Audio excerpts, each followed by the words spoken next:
ফোনে যে এই কলিং অ্যাপটা আছে, যেখান থেকে তুমি দিনে 10 বার ফোন করো, সেখানে তোমার এই 4টে সেটিংস অনই নেই। আর এই সেটিংসগুলো অন না থাকলে তোমার ইন ফিউচারে অনেক বড় প্রবলেম হয়ে যেতে পারে। তাই এখনই গিয়ে এই 4টে সেটিংস অন করে নাও। আর অন করার পর তুমি নিজেই আমাকে বলবে आप कहाँ के ज्ञानी बाबा। থার্ড আর ফোর্থ নাম্বার একটা খুবই ইম্পর্টেন্ট। ফার্স্ট তোমার কলিং অ্যাপে যাও, তারপরে এই 3 লাইনে ক্লিক করো, তারপরে সেটিংসে ক্লিক করো, তারপরে তুমি এখানে ক্লিক করো। যদি হরাইজন্টালে ক্লিক করো তাহলে তোমার কল আসলে এইরকম দেখাবে, আর যদি সিঙ্গেল ট্যাপে ক্লিক করো তাহলে এইরকম দেখাবে তোমার কল আসলে।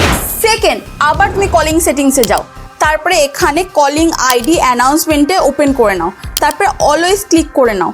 তারপর যখনই তোমার কাছে কাউরি ফোন আসবে, ফোন নিজে থেকে তার নাম বলবে, আর তুমি পুরো আইফোনের মতো জানতে পেরে যাবে কার ফোন এসেছে। থার্ড, আবার তুমি কল সেটিংসে যাও, তারপরে এখানে কলিং আইডি অ্যান্ড স্প্যামে গিয়ে ক্লিক করে নাও, তারপরে এখানে দুটো সেটিংস অন করে নাও। তারপর যখনই তোমার কাছে কোনো ক্রেডিট কার্ড বা কোনো স্প্যাম কল আসবে, তোমার ফোন তোমাকে জানিয়ে দেবে, তোমার ফোন অটোমেটিকলি কল কেটে দেবে যাতে তোমার ডিস্টার্ব ফিল না হয়। 4 নম্বর সেটিংস, আবার তুমি কলিং সেটিংসে যাও, তারপরে একদম নিচে স্ক্রোল করে ফ্লিপ টু সাইলেন্সে ক্লিক করে দাও, তারপরে সেটিংসটা এনেবল করে দাও। তারপরে যখনই তোমার কাছে কোনো ফোন আসবে আর তুমি যদি ফোনটা উল্টো করে দাও, তোমার ফোন অটোমেটিকলি সাইলেন্ট হয়ে যাবে। তাড়াতাড়ি গিয়ে তোমার ফোনে এই সেটিংসগুলো অন করে নাও, আর তোমার বন্ধুদের সাথে শেয়ার করে দাও যাতে তাদের ফোনও সেভ থাকে। আর ভিডিওটা ভালো লাগলে ফলো করে দিও।